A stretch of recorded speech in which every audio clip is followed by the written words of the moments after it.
Donc, bienvenue à la deuxième session du webinaire sur la cybersécurité et la protection des données, organisée par ERESA et la SNA et financée par l'IRCC en partenariat avec CIRA. Je veux aussi reconnaître que je me trouve présentement sur le territoire ancestral et non cédé du peuple Mi'kmaq et je suis reconnaissant des traités de paix et d'amitié. Donc, comme la dernière fois, nous vous demandons de, s'il vous plaît, vous assurer que votre nom affiché reflète bien votre nom complet ainsi que l'organisme avec lequel vous travaillez. Donc, pour ce faire, dans le paramètre, cliquez sur Participants. Sur l'icône de votre nom, cliquez sur Ellipse, Windows, Mac, plus Web, et par la suite, cliquez sur Renommer. Une fenêtre va apparaître et dans cette fenêtre, saisissez votre nom d'affichage et votre organisation. Vous pouvez par la suite vous assurer de cliquer sur Modifier. Donc, sans plus tarder, je donne la parole à Philippe Crou, spécialiste de solutions techniques chez CIRA, pour nous présenter la deuxième partie du webinaire. Merci Michel et rebonjour tout le monde. Je vais juste partager mon écran d'abord.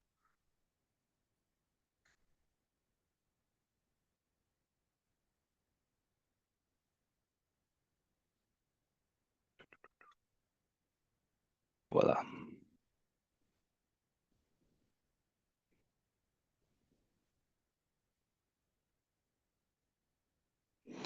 Donc, bonjour à tous et merci de vous joindre moi aujourd'hui pour la deuxième partie de notre webinaire sur la sécurité de l'information pour le secteur de l'établissement et de l'intégration. Donc, je m'appelle Philippe Kraut, spécialiste des solutions techniques chez CIRA. Aujourd'hui, j'aimerais revenir brièvement sur le contenu de la semaine dernière et résumer certains concepts clés qu'il est généralement important de connaître avant de plonger dans les spécificités liées aux lois et réglementations de votre secteur. Donc, par essence, la cybersécurité et la sécurité de l'information peuvent se résumer à une poignée de points clés. Définir le champ d'application des éléments d'information que nous protégeons. Donc, le modèle illustré que nous utilisons, c'est pour le triade de CID. Les états dans lesquels les données peuvent exister. L'évolution des opérations de sécurité, les types de menaces qui pèsent sur ces informations, les contrôles de sécurité clés. Je vais passer rapidement en revue ces points car il s'agit d'un résumé de la semaine dernière, mais si vous avez des questions, n'hésitez pas à les poser dans la chat ou à les poser à la fin de cette session. Donc, en bref, lorsque nous pensons à la sécurité de l'information, nous cherchons à protéger trois éléments majeurs de données et de l'information. La confidentialité de ces informations, par exemple, s'assurer que seules les personnes autorisées y ont accès ou à la limiter. Je n'ai besoin pas accéder aux informations nécessaires pour faire mon travail. Je n'ai pas besoin de tout savoir sur les autres clients ou sur les dossiers qui ne me sont pas confiés. L'intégrité de l'information, donc s'assurer que les modifications non autorisées peuvent être apportées. On pense à l'exemple d'une personne qui pirate une banque pour modifier les informations relatives au solde ou aux autres transactions et à la disponibilité des informations. Donc, les données doivent être facilement accessibles à ceux qui en ont besoin. Donc, même si nous pensons que ces mesures sont principalement axées sur la cybernétique, il s'agit également d'une bonne pratique pour toutes les entreprises. Pourquoi ne pas vouloir se protéger contre les temps d'arrêt, par exemple?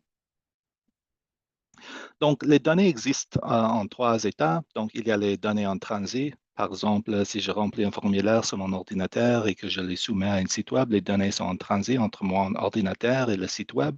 Les données au repos. Donc, par exemple, les informations qui ne sont pas actuellement consultées dans une base de données, les informations archivées, ou vous stockez un dossier physique dans votre armoire de classement que vous n'utilisez pas activement, et les données en cours d'utilisation. Par exemple, si vous prenez un dossier physique dans votre armoire et commencez à l'examiner, ces données sont techniquement en cours d'utilisation active jusqu'à ce que vous fermiez le dossier et le rendiez. Il peut également s'agir de données sur un ordinateur ou d'un fichier auquel vous êtes en train d'accéder. La raison pour laquelle cela est important est qu'il existe des vulnérabilités différentes pour des données dans des états différents. Donc, ces états peuvent également être dynamiques et changer fréquemment en tant qu'attaquant. Si je ne peux pas obtenir les données au repos, je pourrais peut-être me concentrer sur les données au point de transit. Donc, les opérations de sécurité ont évolué parallèlement à la nécessité de protéger l'information et la capacité de les compromettre. Nous avons commencé par des simples contrôles physiques, tels qu'une serrure à peine dormante, mais cela ne sert pas à grand-chose si une personne trouve un autre moyen d'entrer dans votre maison. Nous sommes donc passés à la surveillance. Donc aujourd'hui, une société place des détecteurs et des captures sur la propriété, mais si quelque chose devait se produire, que ferait-elle? Et puis, nous passons donc à l'intervention. Donc, une équipe d'un agent ou un agent de sécurité prend des contre-mesures actives. Donc, le framework MITRE est une organisation de recherche. Il aide à notamment identifier tous les points de compromisation connus pour les données grâce à son cadre attaque. Donc, oui, maintenant que nous savons quels éléments d'information sont normalement attaqués, qui les attaque? Donc, nous avons nos initiés malveillants qui ne représentent qu'une petite fraction par rapport aux autres. Il s'agit de personnes disposant d'un accès légitime et qui l'utilisent pour le compromettre les systèmes. Ensuite, nous avons nos initiés non formés.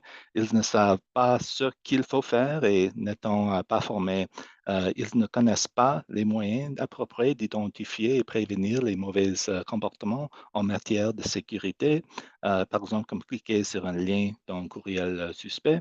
Et enfin, il y a des initiés négligents. Donc, alors qu'ils devraient être formés ou mieux informés, ils prennent parfois des raccourcis au nom de la rapidité ou sont imprudents dans leur comportement, ce qui ne peut causer des problèmes. Les initiés non formés ou négligents constituent généralement la menace la plus éposante au sein d'une organisation. Viennent ensuite les menaces extérieures. Nous avons les États-nations, donc il s'agit de pays qui disposent d'un pouvoir et des ressources illimitées pour mener des attaques persistantes et qui constituent probablement l'un des plus grands acteurs de la menace aujourd'hui. Nous avons aussi les activistes. Ils s'agissent dans le but de faire avancer un programme. Vous avez peut-être déjà vu des sites web défigurés ou vandalisés. Le crime organisé, il s'agit principalement pour de l'argent ou peut-être parrainé par l'État, mais ils sont très organisés et l'une des principales attaques qu'ils aiment mener est celle des ransomware qui consiste à verrouiller votre ordinateur et à vous demander de l'argent pour que vous puissiez accéder à nouveau à vos données. Nous avons aussi des individus qui sont des loups solitaires qui s'agissent parce qu'ils peuvent ou pour leur réputation. Et les autres attaques ne sont pas aussi importantes. Dans votre secteur, nous avons les adversaires organisationnels, peuvent être vos concurrents ou des entreprises d'espionnage. Donc, selon les types d'attaques, il y a l'exfiltration de données qui permettent de faire sortir des données d'une organisation pour les mettre en les mains des attaquants. Euh, L'altération des données affecte l'intégrité de l'information. Donc, revenons à l'exemple de la contrefaçon ou de la modification d'un enregistrement dans une banque. Mais dans votre secteur, il peut s'agir d'une personne qui ajoute frauduleusement quelque chose à un fichier. Il y a aussi la perte des données. Donc, les attaquants suppriment ou restreignent les informations, par exemple par le rançongiciel ou l'encryptage. Le déni L'extorsion, donc c'est un peu pareil. Donc, c'est pour qu'il y ait juste quelque chose comme un criminel, cybercriminel, qui demande de l'argent pour juste fixer ou euh, euh, donner une réponse d'une attaque. Il y a aussi le déni de service. Les attaquants vous empêchent d'accéder aux informations par divers moyens, par exemple en mettant les systèmes hors service ou ralentissant considérablement les temps de chargement ou par le bon vieux sabotage, en coupant les lignes de câble ou en détruisant l'infrastructure. Il y a aussi la surveillance, donc les attaquants attendent que l'occasion se présente pour lancer une attaque ou recueillent simplement des informations. Il y a l'atteinte à la vie privée, donc elle vise les informations individuelles telles que les informations d'identification personnelle. Il ne s'agit pas vraiment d'une attaque, mais plutôt du résultat d'une attaque, telle que la filtration de données ou la surveillance. Il y a le vol financier, donc vous volez de l'argent ou une somme équivalente.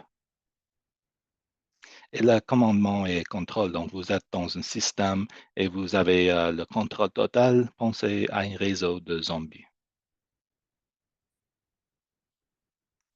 Donc, lorsque nous développons des contrôles de sécurité, nous les basons principalement sur les personnes, les processus et la technologie.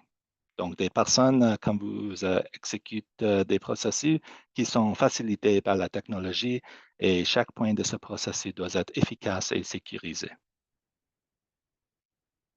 Pour les personnes, nous pouvons les former, renforcer cette formation et proposer des exercices de simulation pour s'assurer qu'elles se sentent capables de faire ce qu'il faut pour se protéger au mieux, protéger l'organisation ou réagir si quelque chose se produit.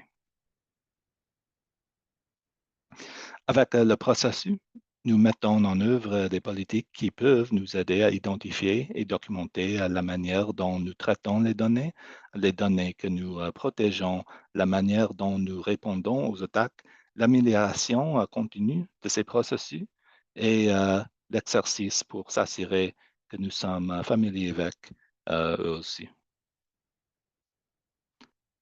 Enfin, en ce qui concerne la technologie, comme nous utilisons de nombreux systèmes dans notre organisation, comment nous assurer que nous utilisons la technologie pour nous aider dans notre vie tout en veillant à ce qu'elle soit sécurisée? Par exemple, avec Microsoft Office géré par votre entreprise, en arrière-plan, il y a tant de politiques et de contrôles de sécurité mises en œuvre par votre équipe, à l'information pour s'assurer qu'ils sont conformés à certaines normes, ou encore si vous utilisez un service en nuage, il est autorisé à se conformer aux règles de votre entreprise et de votre secteur d'activité. Donc, maintenant, nous passons au partie 2, selon, euh, selon les lois et les règlements et les cadres. Donc, dans la deuxième partie, j'aimerais aborder les cadres, les lois et les politiques qui concernent le secteur fédéral et le secteur des provinces atlantiques. De nombreuses organisations orientent la politique de sécurité de l'information et l'élaboration de vos propres plans de gestion de la sécurité et d'intervention.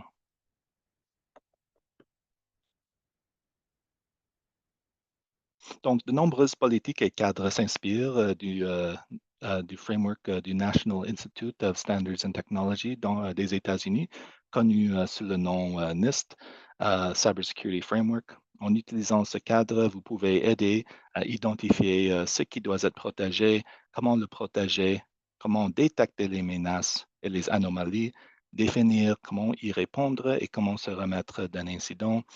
Une nouvelle partie du cadre NIST publiée récemment inclut désormais la manière de gouverner tous ces éléments. Le NIST CSF et les cadres similaires peuvent constituer de bons objectifs pour votre organisation, mais comme s'il s'agit d'une amélioration perpétuelle, ne vous sentez pas obligé d'être parfait, mais l'idéal est d'avoir quelque chose sur papier.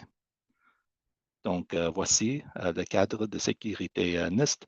Nous avons pour le gouverner tous ces éléments d'une organisation.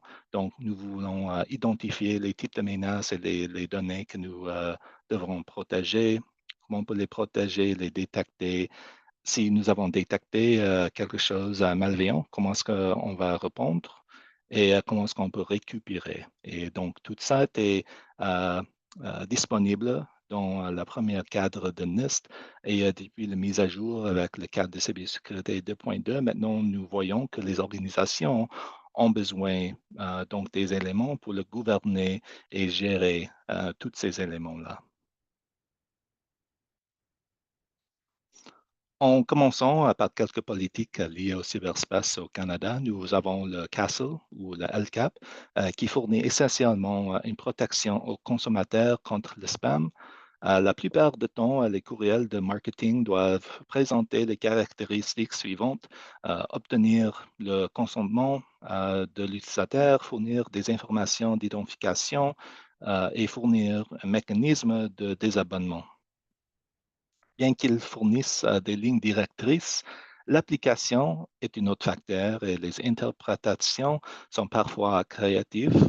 Par exemple, s'il existe des définitions de ce qui constitue un courrier électronique de marketing ou d'affaires et l'applicabilité ou non de ces règles. Nous avons aussi le PEPIDA, donc un autre règlement fédéral. Donc, le LPRPDE fournit une méthode de normalisée de sélection, de conception et d'exploitation des contrôles de sécurité. Il ne s'agit pas d'un guide rigide, mais il fournit une base pour orienter votre politique de sécurité de l'information.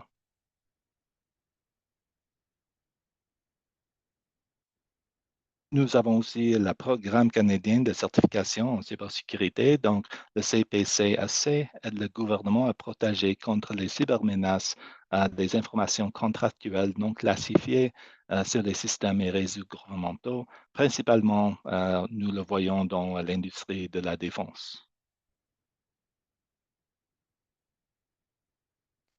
Donc, voici un tableau qui présente les équivalents provinciaux de nombreuses lois sur la protection de l'information entre les provinces atlantiques. Il indique les lois qui régissent le traitement de certains types de l'information et leurs régulateurs respectifs. Pour bon nombre de régulateurs que je vais vous présenter, vous avez le droit d'accéder aux dossiers des organismes publics. Donc, je peux soumettre juste une requête pour toutes les données publiques si je voudrais. Et oui, je peux accéder à l'information. Par exemple, au niveau fédéral, mon frère, il travaille pour le CBC, au Radio-Canada. Et si je voudrais, je peux soumettre juste une requête pour ses courriels. Mais c'est un peu drôle, mais car le Radio-Canada reçoit de l'argent du gouvernement fédéral et c'est une institution publique. Ah oui, je peux y accéder si je pense que ça vaut la peine. Donc, et pour de nombreuses violations de données, il est également tenu de faire un rapport à bon nombre de ces régulateurs. Toutefois, si vous soupçonnez une violation ou une compromission d'informations privées, veuillez signaler à la personne appropriée au sein de votre entreprise, donc par exemple l'équipe de sécurité ou votre directeur. Car pour beaucoup de ces régulateurs, c'est important si vous soupçonnez qu'il y a quelque chose qui se passe où il y avait une compromise de l'information, il y a une exigence de le signaler aussi. Donc, c'est le régulateur. Donc, au Nouveau-Brunswick, nous avons le Office of the Access to Information and Privacy Commissioner, le OAIPC. Au Newfoundland ou Nouvelle-Écosse, nous avons le Office of the Information and Privacy Commissioner. Donc, il y a aussi le OIPC. Nova Scotia, nous avons l'Office of the Information and Privacy Commissioner, le OAPC, donc le niveau provincial. Sur l'île de Prince-Édouard, nous avons le Access and Privacy Services Office, la APSO.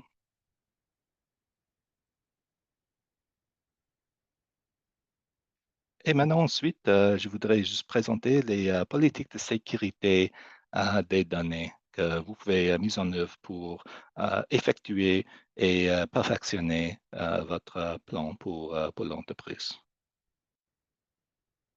Donc, la sécurité de l'information est un voyage sans fin, donc les organisations ne devraient pas se préoccuper de savoir où elles se situent sur la courbe de maturité, se concentrer plutôt sur des améliorations continues et progressives au fil du temps.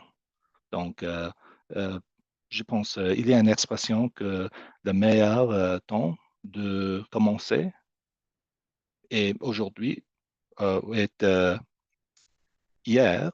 Et oui, euh, la meilleure façon de commencer, ce n'est pas hier et aujourd'hui. Donc, oui, c'est toujours juste un fil illimité que vous pouvez commencer et matérialiser et donc concentrer plutôt sur l'amélioration continue et progressive. Pour un système de gestion de la sécurité de l'information efficace, vous avez besoin d'un SJSI, donc un système de gestion de la sécurité de l'information. Il s'agit de politiques, de procédures, de normes et de lignes directrices sur la manière dont vous traitez les informations, sur la manière dont les informations sont échangées, sur les normes que vous utilisez pour traiter ces informations et sur les lignes directrices concernant les réponses à apporter au scénario. Donc, il est basé sur le cycle de PDCA et se veut itératif. Donc, il ne s'agit pas d'une ligne arrivée, mais un retour à l'idée d'amélioration perpétuelle.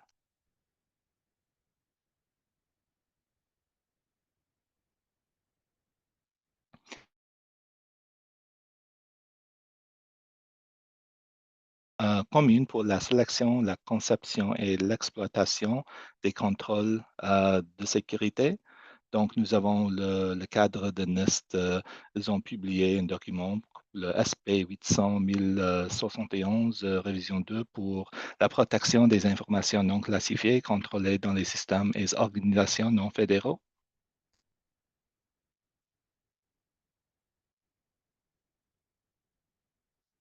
Et ensuite, nous avons la gestion des incidents. Donc, comment est-ce qu'on peut répondre aux incidents dès qu'ils sont passés. Donc, une grande partie d'un plan de sécurité de l'information consiste à disposer d'un plan de réponse avant que quelque chose ne se produise. Donc, vous devez évaluer le risque, élaborer un plan de réponse, sensibiliser les principales parties prenantes à ce plan,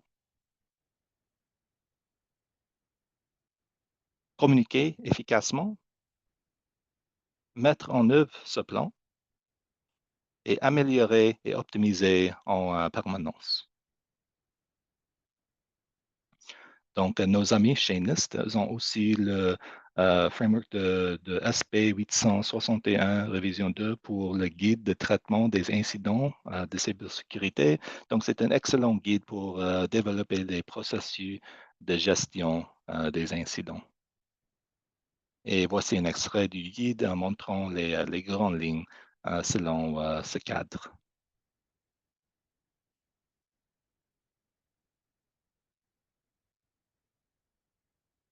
Donc, durant ou au cours d'un incident, voici quelques clés pour réussir. Donc, déclarez formellement qu'il s'agit d'un incident. Donc, ne soyez pas ambigu. Mettez-vous dans la tête que quelque chose est en train de se passer et que vous devez réagir de manière décisive. Impliquer les parties prenantes et les partenaires concernés. Ceux qui ont un rôle à jouer dans la réponse doivent être impliqués. Et suivez le plan que vous avez élaboré et ensuite juste documenter tout. Une fois la réponse apportée, vous rentrez dans la phase de rétablissement. Donc, il s'agit de recoller les morceaux, mais aussi de renforcer que ce qui a bien fonctionné et d'identifier ce qui a mal fonctionné. Donc, faites une évaluation de votre personne, vos processus, la technologie, les données et la réputation de votre entreprise durant l'incident et après l'incident. Donc, et voyez ce qui peut être amélioré. Donc, les gens ont-ils besoin d'une formation plus poussée? Y a-t-il eu une faille dans le processus? Quelle a été atteinte à la réputation?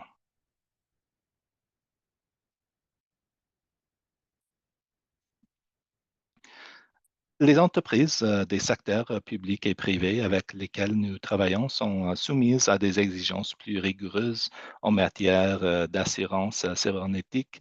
Ce n'est pas une anecdote, mais lorsque j'étais un consultant et oui, que je devais souscrire à une assurance responsabilité civile et une assurance derrière et omission, mon assurance cybernétique a été simplement une casse à cocher attestant que j'avais un antivirus et que j'avais crypté mon ordinateur portable à mesure que la fréquence et les coûts monétaires des violations augmentent. Des compagnies d'assurance exigent plus d'avantages et limitent de plus en plus les paiements. Donc, toutefois, un plan et un processus correctement documentés permettent de satisfaire et de démontrer ces exigences beaucoup plus facilement. Donc, si vous avez documenté, par exemple, le processus et votre système de gestionnaire de l'information, c'est plus facile de présenter aux compagnies d'assurance pour leur assurer que vous avez identifié et mis en œuvre quelque chose pour éviter les menaces et pour vous protéger bien. Et puis, si c'est bien documenté, ça se peut que, oui, vous pouvez aussi avoir une réduction parfois des frais d'assurance, mais c'est selon le fournisseur d'assurance. Mais juste une chose clé que ça devient plus et plus difficile d'avoir ce type d'assurance. Donc, il y a plusieurs exigences qui sont présentées maintenant pour abonnés.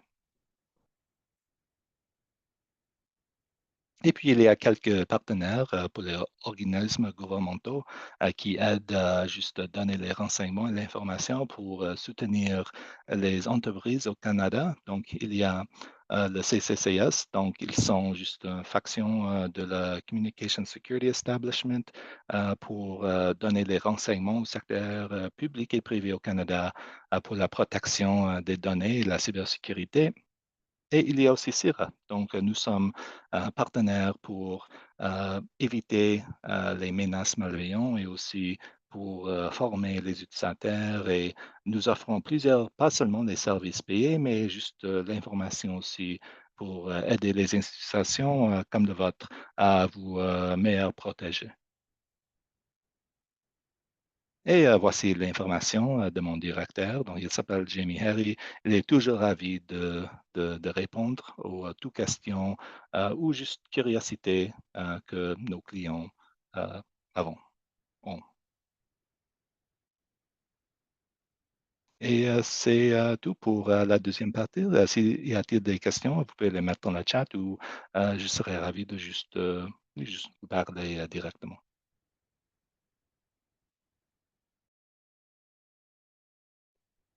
Merci Philippe. Donc, comme Philippe a mentionné, s'il vous plaît, mettre vos questions dans le chat. Vous pouvez aussi utiliser la fonction pour lever la main là, si jamais vous voulez poser une question de vive voix. Voilà, on vous écoute.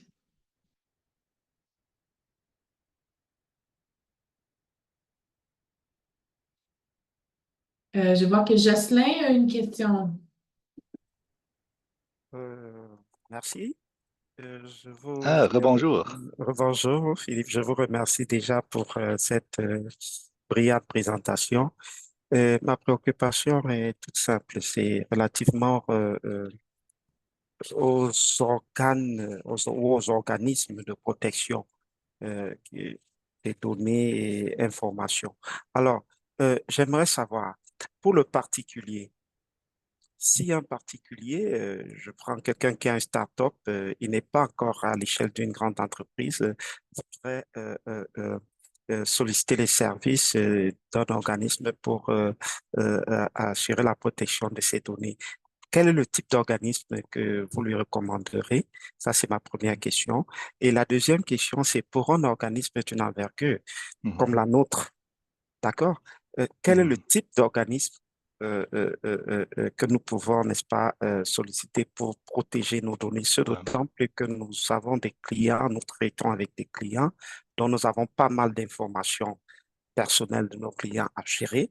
Alors, pour assurer au mieux nos protections, quel est le type Mhm. d'organisme auquel nous pouvons faire recours? Merci. Oui, bien sûr. Et c'est une bonne question. Et la première chose à faire est de juste d'en penser. Donc, vous avez déjà fait cette partie-là. Il y a plusieurs organisations. Donc, au niveau fédéral, il y a par exemple une organisation qui s'appelle Shared Services Canada, qui gère une liste de fournisseurs de services de sécurité et de logiciels et recommande des services où les entreprises ou les organisations fédérales peuvent solliciter pour la protection de cybersécurité, mais aussi il y a des organisations pareilles dans quelques provinces. Donc, en Ontario, nous avons quelque chose qui s'appelle le Vendor of Record, où il y a des fournisseurs préautorisés qui peuvent faire juste, par exemple, engager pour les contrats, pour différents types de services. C'est pour les services de cybersécurité, c'est pour les services de n'importe quoi. Et je pense, à quelle province se situez-vous? La Nouvelle-Écosse. Nouvelle-Écosse? OK, donc je pense avec Nouvelle-Écosse, il y a un service pareil. Donc, ils gèrent une liste de fournisseurs qui est autorisée pour l'utilisation ou partagée dans le gouvernement. Donc, c'est toujours une bonne place pour commencer, juste pour voir. Car pour les logiciels de sécurité, pour les services de sécurité, ça peut se passer qu'il y a des différents services pour les différents niveaux de protection. Donc, il y a les logiciels pour les ordinateurs, mais il y a aussi des pare-feux. Euh, pour l'organisation, si vous avez par exemple un poste, par exemple pour un CISO, un consultant qui peut vous montrer, donc ils peuvent faire examiner les processus et les logiciels que vous utilisez maintenant, les services que vous utilisez maintenant. Ils peuvent aussi faire des recommandations pour comment améliorer ça aussi. Donc, ils s'appellent, par exemple, les CISO, les VCISO, donc dans la manière virtuelle, vous pouvez les embaucher dans manière de contrat au temps partiel. Ils peuvent examiner vos processus et faire des suggestions de comment améliorer ces processus-là et faire des recommandations pour les logiciels ou pour les services dans lesquels vous avez besoin. D'accord. Merci. Philippe, si je peux me permettre de transmettre une question qui a été posée durant d'autres webinaires, puis je pense que les gens avaient trouvé l'information utile. Peut-être nous éclairer sur la réalité d'utiliser des outils de l'intelligence artificielle, surtout quand on vient de transcrire les minutes Ouais, d'une conférence, d'un meeting avec peut-être un client, ouais. une cliente en ligne. Donc, si vous pouvez nous éclairer là-dessus. Bien sûr. Donc, selon l'intelligence artificielle, il y a deux problèmes. Donc, pour former l'algorithme pour l'intelligence artificielle, c'est nécessaire d'avoir les données pour former l'algorithme. Donc, pour pas mal de services qui sont gratuits ou sans frais, par exemple ChatGPT, ils utilisent l'information soumettre dans leur portail ou dans leur outil pour les utiliser, pour gérer, pour former le IA. Et donc, ça présente des problèmes de sécurité, car si vous rentrez, par exemple, dans une réunion, l'information confidentielle dans l'IA, cette information-là peut être maintenant la propriété du chat GPT ou de l'équipe qui ont développé chat GPT pour l'utiliser pour la formation de leur outil. Il y a aussi, par exemple, avec Microsoft, avec Teams, avec d'autres fournisseurs privés ou payés, les options pour introduire des constraints, donc comment ces données qui ont été soumises par les gens sont utilisées. Donc, ça dépend selon les politiques de sécurité pour ces outils-là. S'ils utilisent généralement vos données pour former l'algorithme, aussi, selon le type de service ou le niveau de service que vous avez avec ce fournisseur-là, comme Microsoft ou ChatGPT, si si c'est une version d'entreprise, par exemple, s'ils prennent de faire des choses pour protéger, pour assurer que l'information soumise à l'IA ne sont pas utilisées juste pour la formation générale de l'outil. Est-ce que ça a répondu à la question?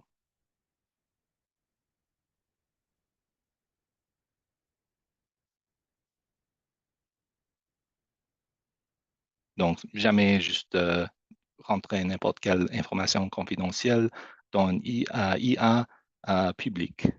Parfois, la plupart du temps, c'est utilisé et c'est envoyé aux fournisseurs du IA pour améliorer la détection, mais vous perdez cette information et c'est rendu n'importe où. Merci. Je pense que Valérie a une question suivie ensuite de Amel. Oui, ma question, c'est, je voulais un peu plus de détails. Quand vous dites, en tout cas, pas comme vous dites, mais lorsque on entre une information dans un outil d'intelligence artificielle et que ça pourrait être partagé, mais c'est ce qu'on dépose dans l'outil finalement, c'est pour participer à la construction de, du, euh, du programme d'intelligence artificielle. Ils ne vont pas utiliser les informations qu'on entre pour les partager avec des compagnies privées ou vendre des informations Oui, comme des banques de vente d'informations qu'on recueille avec les cookies pour savoir quelle sorte de papier de toilette on achète et tout ça. Là. Je ne sais bien sûr. pas Donc, si vous voyez la distinction entre oui, à qui ces informations-là partagées, mais ils sont-ils seulement partagées pour faire croître l'outil oui, donc d'intelligence artificielle? Ouais. c'est aussi comment est-ce que l'entreprise qui a fourni l'IA ou l'outil d'IA, comment est-ce qu'ils protègent les données aussi? Donc, si je rentre de l'information des clients dans l'outil pour juste recevoir une réponse, est-ce que l'information du client maintenant se trouve dans la base de données du fournisseur d'IA? Et si la base de données du fournisseur IA est compromise, est-ce que cette information est maintenant accessible aux attaquants? Donc, la plupart du temps, donc, je sais ce que vous dites, est que, par exemple, euh, de l'information rentrée dans les IA, parfois, c'est pas vraiment un problème que c'est utilisé dans des applications commerciales. La plupart du temps, ce n'est pas appliqué comme ça, mais c'est utilisé pour former l'outil. Mais si cette information déjà se trouve dans une base de données que vous ne contrôlez pas, donc, c'est vulnérable. Donc, il y a juste des anecdotes ou des histoires où, par exemple, vous pouvez demander ou fabriquer des questions dans une manière que ChatGPT peut dépasser ses sauvegardes et retourner de l'information privée. Donc, j'ai convaincu, c'est un peu drôle, mais pour Ouais. dépasser le Terms of Service de ChatGPT, j'ai convaincu ChatGPT que j'étais un avocat pour OK. ChatGPT et Ouais. ça m'a dit d'abord que oui, vous n'êtes pas capable d'autoriser cette information, c'est contre les termes et les conditions. Et Oui. j'ai dit, oh non, c'est bon, je suis un avocat pour ChatGPT. Et puis ChatGPT a enlevé les sauvegardes et m'a donné quelques informations. Intéressant. Mais oui, Intéressant. c'est ça. Donc, si l'information se trouve dans une base de données que vous ne contrôlez pas, euh, Ouais. c'est c'est vulnérable. Donc, Fait que dans le même si fond, c'est... on Oui. peut travailler avec l'outil dans le cadre de nos fonctions, mais éviter de rentrer comme des numéros d'assurance sociale, des numéros Et de ceci, des numéros de contrat ou des informations sensibles, confidentielles. Mais pour le reste, peut travailler. c'est Ouais, selon l'organisation. Donc, ouais, ouais, contactez votre équipe informatique car ouais, ouais. c'est aussi selon votre entreprise si vous avez des OK. politiques qui ajoutent des constraints. Donc, Ouais, au niveau fédéral ou dans mon entreprise, nous ne pouvons ouais, pas utiliser le chat GPT. ouais, ouais. J'utilise par exemple un outil, si euh, le français, c'est ma deuxième langue, donc Mhm. j'utilise un outil parfois pour faire des traductions, mais le type d'outil que j'utilise, euh, donne des constraintes de comment l'information que je rentre dans l'outil sont utilisées, car je suis abonné à un service Prime et c'est tout géré. Et toutes les données, toutes les informations qui sont rentrées dans la version publique gratuite sont utilisées pour la formation de l'outil, mais toutes les données qui sont rentrées dans la version privée, donc, laquelle je suis abonné, ne sont pas utilisées pour la formation de l'outil. Donc, c'est selon l'outil, mais aussi selon les politiques de votre entreprise, de comment, si vous êtes capable d'utiliser ces types d'outils-là. D'accord. Merci. Et Amel a une question. Bonjour tout le monde, merci beaucoup pour la présentation. Alors moi, j'avais une question plutôt concrète. On voit souvent, on est des organisations qui délivront des services directs à des clients qu'on sert via des activités. Parfois, je vois autour de moi des organisations qui utilisent des plateformes pour inviter ces clients-là à participer aux activités comme Eventbrite, comme des Google Forms, des choses comme ça. Et il y a certaines organisations qui demandent l'IUC, l'identifiant unique client, sur ces formulaires-là. Donc, je me pose la question, ces informations se retrouvent donc dans des domaines qui sont, à mon sens, non sécuritaires. Moi, il m'avait semblé comprendre de IRCC que c'était des informations à protéger et qu'on ne devait pas donner l'IUC comme le numéro d'assurance sociale ou des choses comme ça. Qu'est-ce que vous en pensez? Oui, donc ça aussi dépend. Donc, pour la plupart du temps, beaucoup de ces politiques-là sont inscrites dans des politiques et les conditions pour ces services-là. C'est aussi si vous avez le consentement du client pour utiliser cette information, si le client eux-mêmes ont rentré cette information dans ces types de services, par exemple, abonner à un événement en utilisant Eventbrite. C'est au client pour juste donner de consentement dans lequel il partage son information.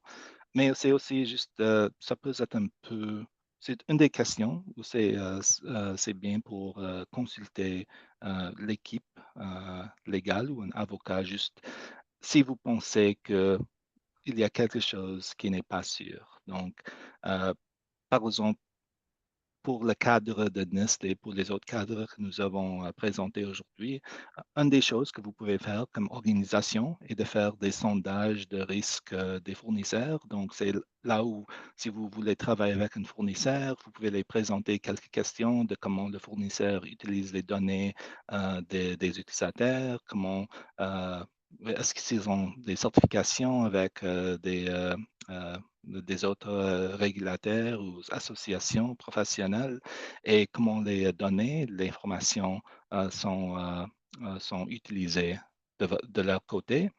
Et ça vous aide à créer quelque chose qui s'appelle Privacy Impact Assessment, où vous pouvez, si vous voulez travailler avec une organisation ou un logiciel ou service tierce, juste vous donner de la confiance que oui, vous partagez de l'information avec cette entreprise-là, mais l'entreprise a vous assurer que c'est comme, voici comment ils protègent ou ils utilisent l'information fournie. Donc, il y a deux parties pour cette réponse. D'abord, je ne suis pas avocat, donc je vous suggère d'en consulter, mais aussi pour les fournisseurs que vous travaillez avec, une des choses que vous pouvez faire, c'est dans la documentation des processus et de développer quelque chose qui s'appelle PIA. Et c'est ça où vous pouvez vous assurer que, oui, les fournisseurs atteignent aux objectifs privés ou d'utilisation d'informations que vous avez, que vous avez pour votre organisation spécifique.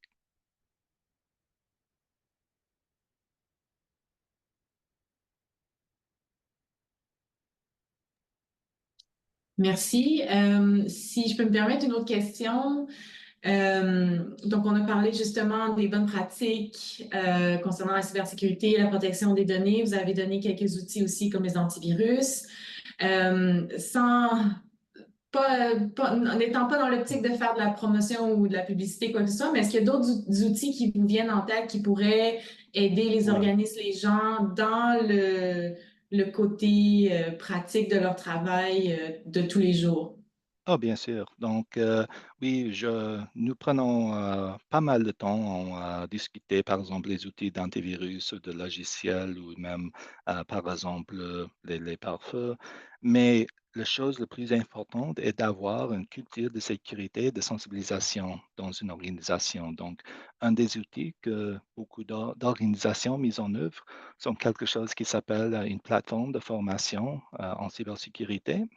Et c'est là où ils gèrent, par exemple, les contenus, les cours pour former les utilisateurs selon les sujets de cybersécurité et de bonnes pratiques, mais aussi de donner par exemple, des simulations pour donner de la confiance aux utilisateurs de signaler les courriels ou les événements suspects.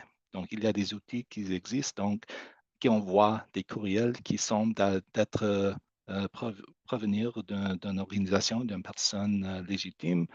Et si vous cliquez sur un lien, donc ça veut signaler un incident d'hameçonnage et donner de l'information. C'est une bonne façon de juste assurer qu'il y a de la sensibilisation dans une organisation, car si vous avez des employés ou si vous avez des personnes qui sont bien formées et bien sensibilisées dans ces sujets-là, vous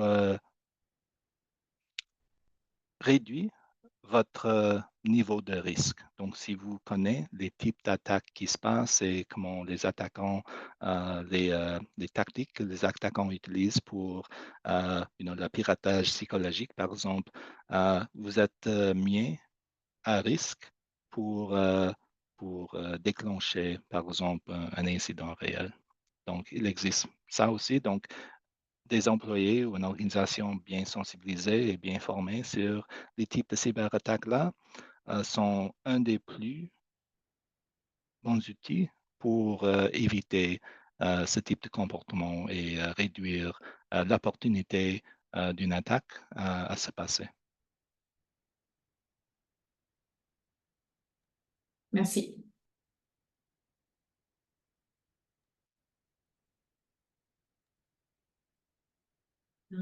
Donc, je ne vois pas d'autres questions. Donc, je pense que ça va conclure la session. Michel, Denis, pardon, le mot de la fin. Excellent.